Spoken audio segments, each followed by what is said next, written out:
मी वाणीवाडीचा सरपंच गोपीनाथ शिंदे। अच्छा, शिंदे साहेब कोण आमदार होईल काय वाटतं? हो, सतीश दादा लय वेळा निवडून येणार। कस काय?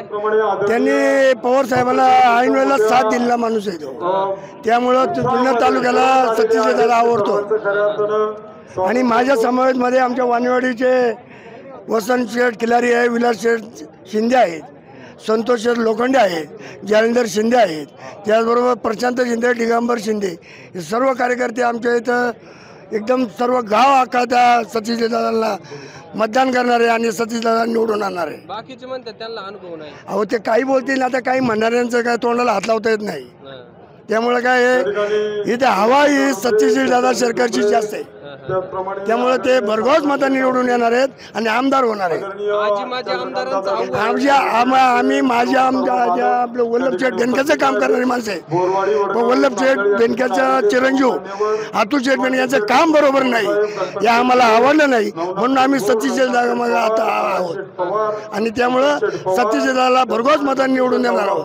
कोण मारणार जुन्नरचं मैदान? कोण मारणार जुन्नरचं मैदान? सत्यशील शेरकर। बाप तो बापच आहे, आपला जन्मदाता बाप आहे, जन्मदाता बाप आहे। त्यांनी एवढा मोठा डोंगर उभा केलाय, तो सांभाळायचं सोपं नाही। जे आयत्या पिठावर रेगा मारतात ना, जे आयत्या पिठावर रेगा मारतात त्यांचं काम नाही। आज हे चंद्र उगवतो, सूर्य उगवतो, दोन चंद्र आहेत, एक शरदचंद्र पवार आणि एक यशवंतराव चव्हाण, बरोबर? या चांदण्या जेवढ्या चमकत आहेत ना, या चमकाच्या कुडा माळून जातात, याचा तपास लागत नाही। त्यांच्या पुढे आजी माझी आमदारांचं आव्हान आहे, किती असेल आम्हाला बदल पाहिजे, आम्हाला बदल पाहिजे। बदल का पाहिजे? एवढा डोंगर सांभाळायचा कोणी? तरुण उमेदवार आहे, तरुण। सतीश दादा कारखान्याच्या नेतृत्वामुळं काय काय काय केलं? कर्तृत्व केलं, ऊस लागवड, गरीब लोकांकरता ITI काढली, पाण्याचं नियोजन, शेतकऱ्यांना आर्थिक मदत। शेठबाबांनी हा कारखाना काढल्यामुळं जुन्नर तालुका सुजलम सुफलम झालाय आणि त्याच याच्यावर सतीश दादांनी आज पाऊल ठेवून काम केलंय, म्हणून त्यांना सगळे शेतकरी वर्ग मतदान करणार। आमदारकीच्या निवडणुकीला पहिल्यांदा सामोरे जातात लोक, स्वीकारतील का?